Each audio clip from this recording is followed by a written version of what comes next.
Hola, ¿cómo están? Un saludo a todos los alumnos de la Academia RedMed. Seguimos con los temas que corresponden al bloque de medicina interna, ¿no? Ahora vamos a empezar con la materia de hematología. Si bien esta materia es relativamente compleja debido a las características que tienen los diferentes temas, te recuerdo que en la convocatoria, ¿no?, solamente se ven unos 3 temas, ¿no?, que se engloban de forma general en las anemias, leucemias y linfomas y las trombocitopenias. Si lo tomamos desde ese punto de vista, pues es un temario bastante amplio, ¿no? Lo que vamos a hacer ahora es solamente simplificar en los tipos más frecuentes y las características más frecuentes dentro de la patología de cada serie celular. Vale decir, vamos a llevar en primera instancia la serie roja, luego la serie blanca y por último la serie plaquetaria. Y como te indico, vamos a tratar de resumir las características más importantes de las diferentes patologías. No vamos a llevar así en detalle las características especiales que pueden llegar a tener estas patologías y que sin duda son difíciles de recordar, ya que incluyen muchos genes, muchas moléculas y tratamientos que son bastante complicados. Bien, dándote esta introducción, te recomiendo que antes repases o vayas a la videoclase de fisiología y veas el tema de la fisiología de la sangre. Ahí vas a poder ver un poquito más acerca del funcionamiento de los eritrocitos, de los glóbulos blancos y de las plaquetas. Con esta introducción vamos a empezar con esta asignatura.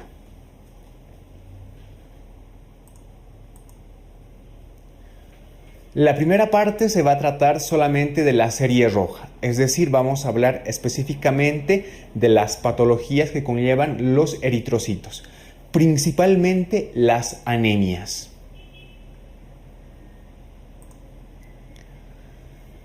¿Qué es la anemia? Todos tenemos una idea un poco básica de lo que es una anemia y la hacemos referencia más o menos a la disminución de los eritrocitos como componentes sanguíneos. Sin embargo, la Organización Mundial de la Salud no tiene un parámetro más específico para definir qué es una anemia, ¿no? Y toma como parámetro principal a la hemoglobina. Entonces, según la OMS, la anemia se define como una cifra de hemoglobina que sea menor a 13 gramos en varones y menor a 12 gramos en mujeres. Entonces, este es el parámetro de anemia que vamos a tomar nosotros. El parámetro de la hemoglobina, definido por la OMS como menor a 13 en varones y menor a 12 en mujeres.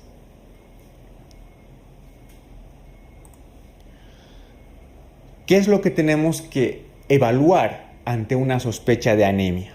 Bueno, la anemia como tal, o el síndrome anémico que vamos a ver más adelante, ¿no?, tiene distintas causas y por lo general es por causa de ya sea patológica, secundaria a alguna enfermedad o por el déficit de alguno de los componentes que interactúan tanto en el desarrollo de la hemoglobina, ¿no?, como en el desarrollo del eritrocito.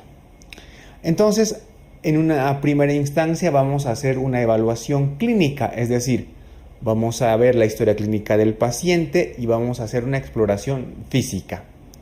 Luego solicitaremos un hemograma en el cual vamos a evaluar los siguientes parámetros, como el número de eritrocitos, la hemoglobina principalmente, ¿no?, que es lo que va a definir a la anemia propiamente.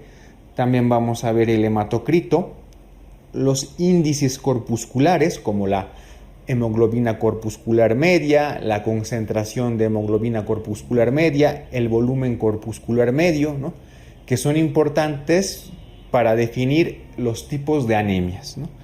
Y también en el hemograma vamos a ver los reticulocitos. ¿Qué son los reticulocitos? Pues son las células precursoras de los eritrocitos, ¿no?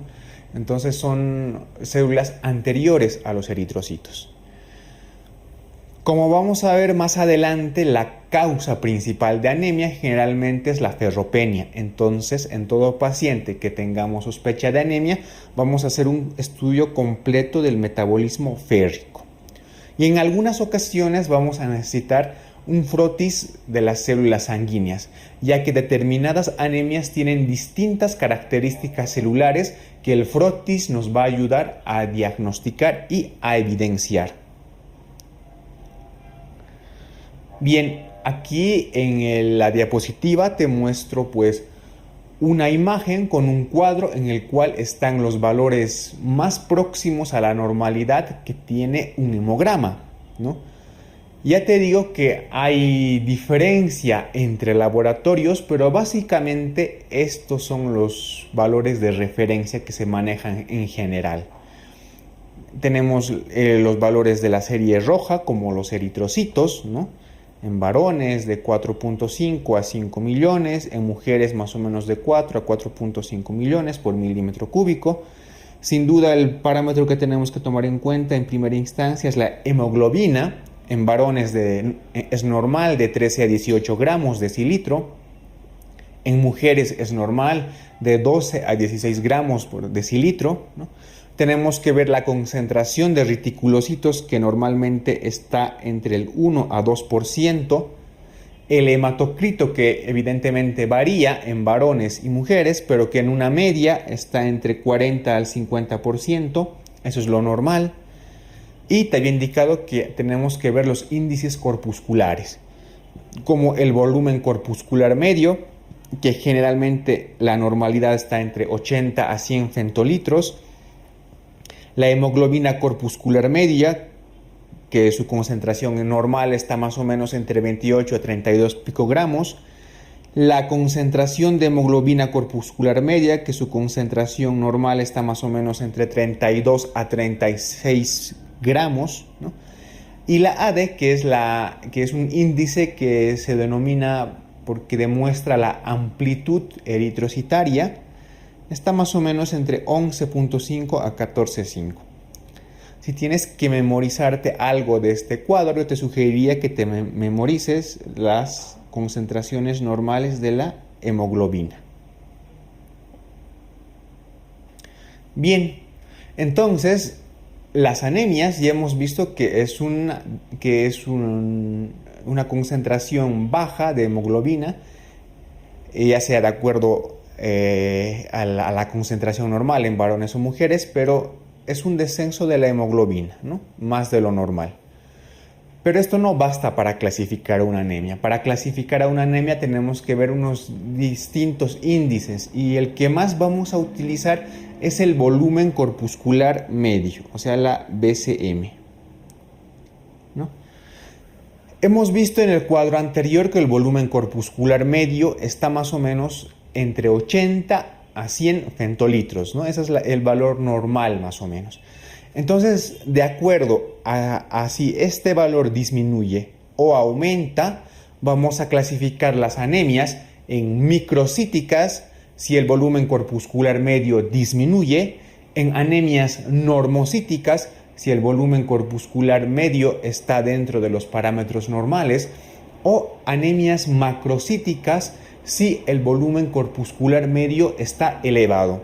Esto es importante ya que, como vamos a ver más adelante, muchos tipos de anemias es importante para saber su clasificación. Entonces, en esta diapositiva te muestro un cuadro que es importante saberlo porque nos va a permitir la clasificación de los diferentes tipos de anemias. Entonces, como principal representante de las anemias de tipo microcítico, es decir, que tienen una disminución de la BCM, tenemos la anemia ferropénica, ¿no? Esa es la principal anemia de tipo microcítico. También tenemos otras como la esferocitosis hereditaria, que es un tipo de anemia hemolítica congénita. Tenemos las talasemias, que también son un tipo de anemia hemolítica de tipo congénito. Tenemos las anemias sideroblásticas hereditarias, la intoxicación por plomo, el denominado saturnismo, ¿no? Y la anemia por trastorno crónico que ocasionalmente puede ser de tipo microcítico. Las anemias normocíticas, es decir, que tienen el volumen corpuscular medio dentro de los parámetros normales, la principal representante es la anemia por trastorno crónico o también denominada anemia inflamatoria. Pero sin embargo también tenemos las anemias hemolíticas que también pueden presentar un patrón normocítico. Dentro de las anemias macrocíticas que tienen una elevación del volumen corpuscular medio, sin duda la principal representante están las anemias de tipo megaloblástico. Encontramos una BCM aumentada también en anemias que tienen como origen a una hepatopatía, el alcoholismo, los síndromes mielodisplásicos, el hipotiroidismo, la aplasia medular y en las anemias que tengan reticulocitosis o reticulocitos elevados, como por ejemplo en las anemias hemolíticas y en el sangrado activo. Entonces, si de todo esto te quieres quedar con algo, pues yo te sugeriría que te aprendas que la representante de las anemias microcíticas es la anemia ferropénica. La representante de las anemias normocíticas es la anemia de trastornos crónicos o anemia inflamatoria. La representante de las anemias macrocíticas es la anemia megaloblástica y las anemias hemolíticas o que cursan con sangrado activo. Las anemias, de acuerdo al porcentaje de reticulocitos que hallemos, se pueden clasificar en regenerativas o hiperregenerativas o en hiporregenerativas. Las anemias regenerativas, con una elevación de los reticulocitos, pues las observamos principalmente en las anemias hemolíticas. Recuerda, las anemias hemolíticas tienen una elevación de los reticulocitos, ¿no? Y evidentemente también vamos a encontrar una elevación de los reticulocitos en la hemorragia activa. Las anemias hiporregenerativas, ¿no?, se caracterizan porque tienen una disminución de los reticulocitos. Dentro de las anemias hiporregenerativas con disminución de los reticulocitos encontramos la anemia ferropénica, la anemia megaloblástica, anemia plásica y anemia por trastorno crónico. Entonces, recuerda, las anemias regenerativas con aumento de reticulocitos, principalmente las anemias hemolíticas y el sangrado activo. Y las anemias hiporregenerativas con disminución de reticulocitos, la anemia ferropénica, la anemia megaloblástica y la anemia por trastorno crónico principalmente. Bien, con esta introducción básica acerca de las anemias, vamos a empezar a hablar acerca de cada tipo de anemia en específico. Vamos a hablar acerca de las anemias más frecuentes solamente, ¿sí? Porque en realidad las anemias pues son todo un mundo, ¿no? Pero de cara a la convocatoria vamos a hablar acerca de las anemias más frecuentes y de sus características más importantes. Vamos a empezar con la anemia ferropénica. Bien, ¿qué es la anemia ferropénica?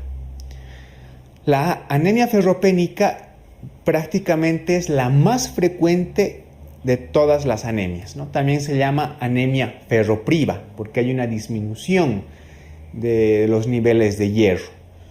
Entonces, la anemia ferropénica, recuerda que es la anemia más frecuente, ¿no? Entonces, ¿qué es la ferropenia? Es aquel estado en el que existe una disminución del hierro, ¿no? Hay que demostrar esta disminución del hierro. Vamos a hablar un poco del metabolismo del hierro. El hierro es el principal componente del grupo hemo de la molécula de hemoglobina. La hemoglobina es una molécula que se compone de dos partes.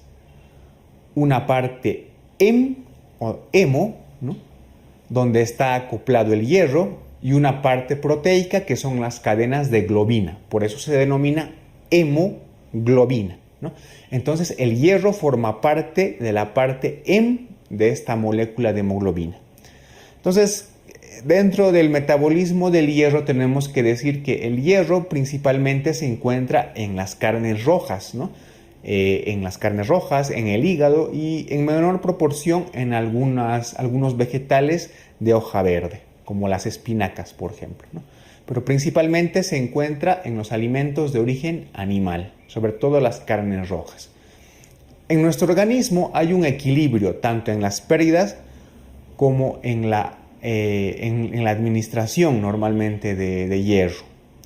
Podemos perder hierro por la descamación de las células epiteliales, tanto por el tracto digestivo como por el tracto urinario. Entonces, esa pérdida nosotros la compensamos con nuestros alimentos de la dieta.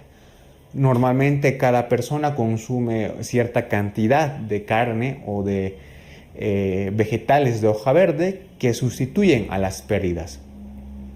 Cuando hay un desbalance entre las pérdidas y los aportes, es cuando se produce una disminución del aporte de hierro y es donde nos puede llevar a una anemia de tipo ferropénico. Entonces nosotros consumimos el hierro llega al estómago, el ácido clorhídrico y algunos ácidos favorecen la absorción de hierro. El hierro no se absorbe en el estómago, el hierro se absorbe a nivel del duodeno, eso recuérdalo bien. El hierro se absorbe a nivel del duodeno, ¿no? En el duodeno, ¿no?, el hierro se absorbe en una forma hémica, o sea, en su forma férrica, como aquí tenemos un ejemplo. El hierro llega a las células del duodeno, ¿no?, por distintos mecanismos, ingresa dentro de la célula y se transporta hacia la sangre. El hierro se transporta por la sangre unido a una proteína que se llama transferrina. Esta transferrina transporta el hierro ya sea al hígado, a los macrófagos del hígado o a la médula ósea, ¿no? En la médula ósea el hierro se va a utilizar para formar los precursores eritroides de los eritrocitos, ¿no? Y si hay mucho hierro, este hierro se va a almacenar en los macrófagos, ¿no?, en forma de ferritina. Entonces, más o menos esta es la forma básica por la cual se absorbe y se metaboliza el hierro, ¿no? Recuerda que el hierro se absorbe a nivel del duodeno y que ciertos alimentos ácidos, sobre todo, favorecen su absorción, ¿no? El hierro, recuerda que también transcurre por la sangre unida a una proteína que se llama transferrina y que se almacena en forma de ferritina. ¿Cuál es la etiología del déficit de hierro o de la anemia ferropénica? Esto sí es importante que te lo aprendas. ¿Por qué? Porque vas a poder correlacionar algunas patologías con la pérdida de hierro, ¿no? Evidentemente, la disminución en el aporte de hierro nos va a llevar a una anemia ferropénica, como ocurre, por ejemplo, en la nutrición inadecuada, ¿no? En gente que es vegetariana estricta puede llegar a una deficiencia de hierro, o en personas que sufren de cierta desnutrición. Otra causa de déficit de hierro también está cuando existe un incremento en las necesidades o en las demandas de hierro, como por ejemplo en el crecimiento, ¿no?, en la infancia y adolescencia, y también en las mujeres que están en etapa de gestación, en el embarazo. Se ha visto también que hay un aumento de las necesidades de hierro cuando los pacientes se encuentran en tratamiento con eritropoyetina. Puede haber también una disminución en la absorción de hierro por alteraciones a nivel del duodeno. Recuerda que el hierro se absorbe a nivel del duodeno. Entonces, patologías que afecten este sector pues pueden producir una anemia de tipo ferropénico. ¿Cuáles son los casos? Por ejemplo, los síndromes malabsortivos como la enfermedad celíaca, la enfermedad inflamatoria intestinal, ¿no? Una gastrectomía y la cirugía bariátrica. Estos dos últimos, ¿por qué? Porque cuando se produce una gastrectomía, te había indicado de que los ácidos, como el clorhídrico y otros tipos, pues promueven o facilitan la absorción del hierro en duodeno, ¿no? Y si no se producen estos ácidos por una gastrectomía, pues seguramente habrá una alteración también en la absorción del hierro. Sin duda, pero actualmente, sobre todo en personas que tienen una nutrición adecuada, ¿no? La anemia ferropénica se produce por aumento en las pérdidas de hierro, principalmente en hemorragias digestivas y en hemorragias ginecológicas. Entonces, ante un paciente que esté con una nutrición adecuada y que presente una anemia de tipo ferropénico, siempre tenemos que investigar hemorragias digestivas, ¿no? Y en mujeres principalmente hemorragias ginecológicas. Hay una entidad que es la denominada hemoglobinuria paroxística nocturna, que también produce un aumento en las pérdidas de hierro. Bien, ¿cuál es la clínica principal que tiene un paciente con anemia ferropénica? Vamos a definir dos cosas, características o peculiaridades, ¿no?, de algunas anemias y el síndrome anémico en general. El síndrome anémico en general pues cursa con palidez cutánea y de las mucosas, puede haber cefalea, puede tener esta persona astenia y también mareos, ¿no? Como tú ves en la imagen, ¿no?, ves una mano de una persona normal y un vaso sanguíneo con sus respectivos glóbulos rojos. Una persona con anemia, ¿no?, que tiene más palidez cutánea y el vaso sanguíneo con la disminución de los glóbulos rojos. Eso es un síndrome anémico en general, ¿no?, que incluye la palidez mucocutánea, astenia, debilidad y mareos. Y hay otros síntomas que son más específicos de los diferentes tipos de anemias. En este caso de la ferropenia, ¿cuáles son los síntomas más específicos? Tenemos la coiloniquia, ¿no? Como ves en la imagen, son las famosas uñas en cuchara, ¿no?, porque se comparan más o menos a la forma que tiene una cuchara. La estomatitis angular, como ves aquí en la imagen en la que te estoy señalando. La glositis, que es una inflamación de las papilas gustativas y de la mucosa lingual. Y también, como característica de la ferropenia, puede haber una disfagia por membranas hipofaringias. ¿Cómo hacemos el diagnóstico? Evidentemente necesitamos en primera instancia un hemograma. ¿Qué es lo que te he dicho que puedes ver en el hemograma? La hemoglobina, ¿no? Lo que define una anemia es la disminución de la hemoglobina. Entonces, en primera instancia, tiene que haber disminución de la hemoglobina. Y si tú recuerdas un cuadro que hemos visto en unas diapositivas anteriores, cuando veíamos los índices corpusculares, si tú recuerdas de qué tipo de anemia pertenece la anemia ferropénica, pues es una anemia de tipo microcítico, es decir, hay una disminución del volumen corpuscular medio. Recuerda, la anemia ferropénica es una anemia microcítica, ¿sí? ¿Qué más va a haber en el hemograma? Pues vamos a ver hipocromía, vamos a ver un aumento de la amplitud de distribución eritrocitaria, va a haber una disminución de los reticulocitos, porque si tú recuerdas, aparte de ser microcítica, la anemia ferropénica es hiporregenerativa, por tanto tiene una disminución de reticulocitos, ¿no? Y también en algunos casos se observa trombocitosis, es decir, hay un aumento de las plaquetas.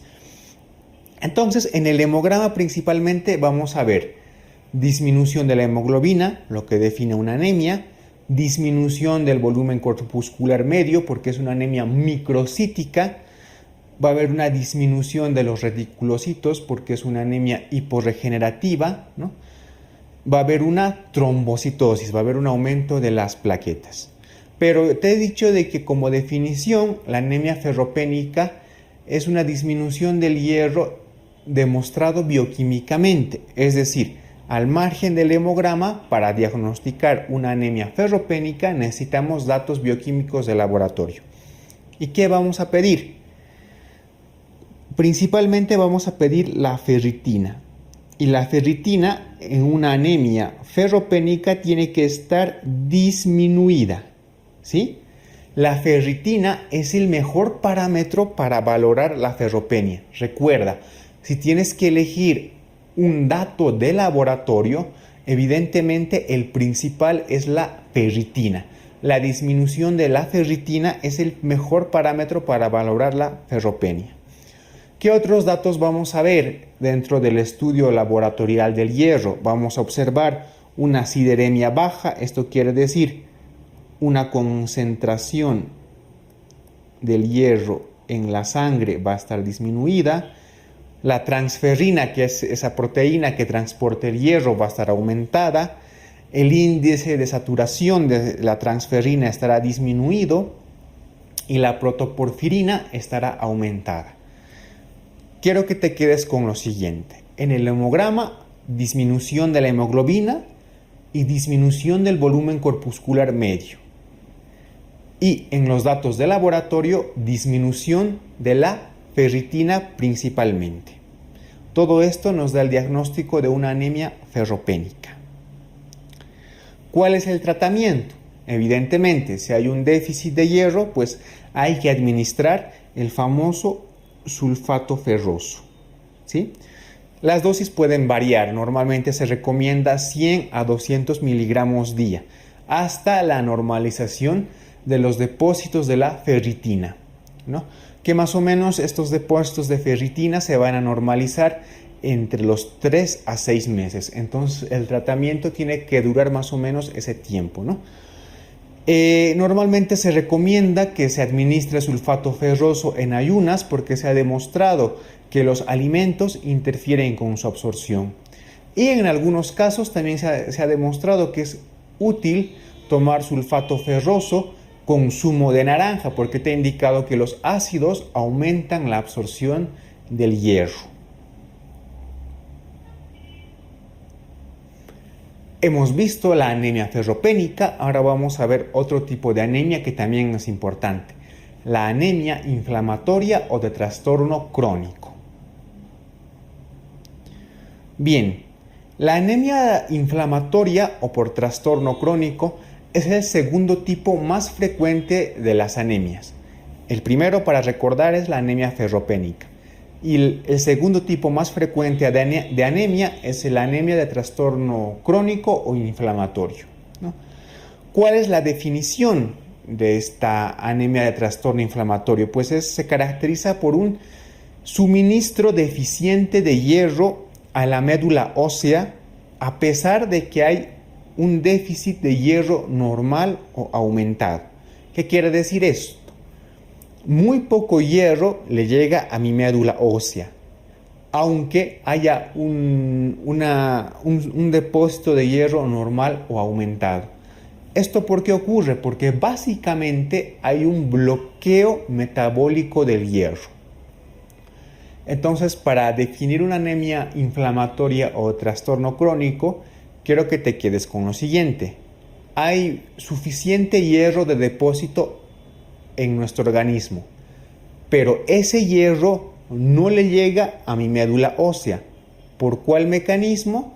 Porque hay un bloqueo metabólico del hierro, ya sea por distintas moléculas inflamatorias como las interleuquinas, los factores de necrosis tumoral, etcétera, ¿no? Que eso es bastante complejo y por el momento no nos interesa, ¿no?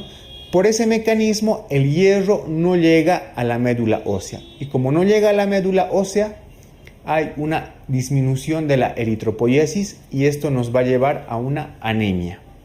También es importante recordar de que este tipo de anemia inflamatoria o de trastorno crónico es la más frecuente en pacientes hospitalizados. ¿Cuál es la etiología de este tipo de anemia? Principalmente las infecciones crónicas, por ejemplo, la tuberculosis, la brucelosis, la osteomielitis, pueden cursar con una anemia de trastorno crónico. Evidentemente, como su nombre indica, las enfermedades inflamatorias también cursan con este tipo de anemias. ¿Qué enfermedades? Por ejemplo, la artritis reumatoide, el lupus eritematoso sistémico, ¿no? O la polimialgia reumática, enfermedades autoinmunitarias que cursan con inflamación. Los procesos tumorales también pueden cursar con anemia de trastorno crónico y evidentemente es frecuente encontrar este tipo de anemia en los pacientes con enfermedad renal crónica. ¿Cómo realizamos el diagnóstico? Evidentemente tenemos principalmente nuestro hemograma. ¿Cómo va a estar la hemoglobina? Pues disminuida, ¿no? Evidentemente, si es una anemia, la hemoglobina tiene que estar disminuida. La anemia por trastornos crónicos, si tú recuerdas diapositivas anteriores, es la representante de las anemias normocíticas, ¿no?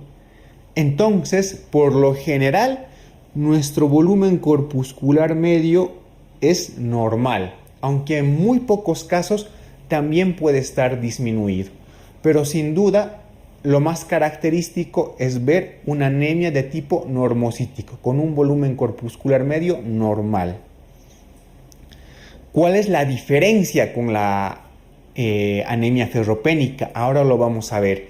En el laboratorio, a diferencia de la anemia ferropénica, en la anemia por trastorno crónico, la ferritina se va a encontrar en concentraciones altas. En la concentración de hierro, evidentemente, estará baja. Y a diferencia también de la anemia ferropénica, la transferrina está disminuida, ¿sí? Entonces, esos son los datos de laboratorio que hacen la diferencia entre una anemia ferropénica y una anemia por trastorno crónico. Una ferritina alta y una transferrina disminuida son más diagnóstico de anemia por trastornos crónicos. Normalmente no se hace un estudio de la médula ósea. Sin embargo, cuando no podemos definir o tenemos dudas en el diagnóstico, a veces se toma una muestra de la médula ósea. ¿Y qué vamos a ver en esta médula ósea? Pues vamos a ver un aumento del depósito de hierro en los macrófagos de la médula, ¿no? Este aumento de los depósitos se ve mediante una tinción, la famosa tinción de Pearls, ¿no? Y también existe una disminución de los sideroblastos. Entonces, esto es lo que se ve en la médula ósea. Ya te digo que es muy poco frecuente llegar a realizar este estudio de la médula ósea para diferenciar o para tratar de diagnosticar este tipo de anemia. Entonces, recuerda, en el hemograma, hemoglobina disminuida, es una anemia generalmente normocítica, por lo tanto el BCM está normal, la ferritina está elevada y la transferrina está disminuida. El tratamiento de la anemia por trastornos crónicos pues es básicamente el de la enfermedad de base, ¿no? Si es una infección crónica habrá que tratar la infección. Si es una enfermedad inflamatoria habrá que tratar de controlar la enfermedad inflamatoria, etc., ¿no? En esta imagen pues yo te muestro un cuadro que es muy característico y el cual nos ayuda a hacer un diagnóstico diferencial principalmente entre la ferropenia y la anemia de trastornos crónicos o anemia inflamatoria. Entonces, hay otros tipos de anemia que también pueden cursar con un volumen corpuscular bajo, ¿no? Entonces, vamos a hacer el diagnóstico diferencial. En la ferropenia te he dicho que principalmente el volumen corpuscular medio está bajo. Por contrario, en la anemia inflamatoria puede ser normal o bajo, pero generalmente el volumen corpuscular medio es normal. Y en la talasemia minor, que es una anemia de tipo hemolítico, también se cursa con un volumen corpuscular medio bajo. ¿Cómo está el hierro?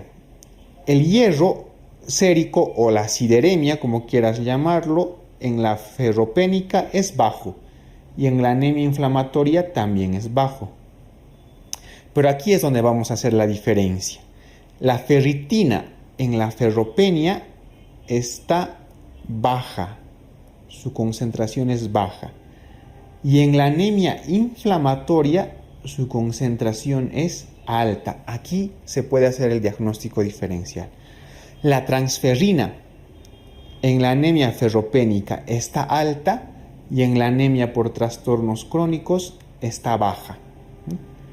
Entonces, con estos parámetros podemos hacer el diagnóstico diferencial entre esos dos principales tipos de anemia.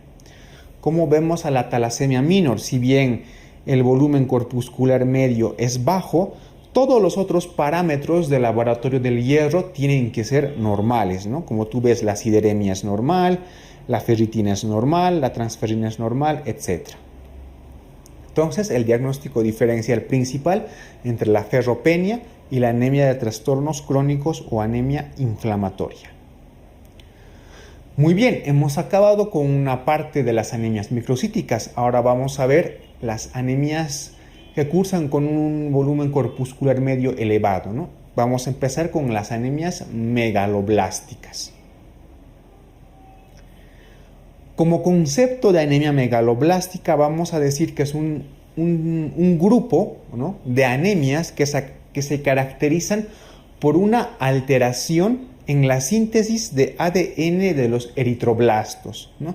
Esta síntesis de ADN de los eritroblastos, que son precursores de los eritrocitos, se debe básicamente a dos cosas: un déficit de la cobalamina o del ácido fólico, o una alteración en el metabolismo y también de la cobalamina o del ácido fólico. Entonces, una anemia megaloblástica es aquella que cursa con un déficit en la síntesis de ADN por una alteración, ya sea en la cobalamina o en el ácido fólico. ¿Cuál es la fisiopatología general de las anemias megaloblásticas? Pues bien, tenemos en primera instancia una alteración en la síntesis de ADN. Esto más o menos produce que las células sanguíneas se vayan dividiendo de forma lenta, ¿no? Y también provoca un aumento de tamaño de las células sanguíneas. Luego, ¿qué pasa? A nivel de la médula ósea hay un aumento de la celularidad, ¿no? Pero estos eritrocitos, debido a un mecanismo de eritropoiesis ineficaz, disminuyen. Y los eritrocitos o eritroblastos que salgan a la sangre periférica son defectuosos. Por lo tanto, van a producir una hemólisis temprana. Entonces, esa hemólisis temprana, sumado a la eritropoiesis ineficaz, nos van a llevar evidentemente a un estado de anemia, una disminución en la concentración de la hemoglobina. Recuerda que también es frecuente, asociado a la anemia, ver la disminución de otros tipos celulares, por ejemplo, una disminución en los leucocitos y una disminución en las plaquetas. Entonces, en este tipo de anemias es frecuente observar pancitopenia.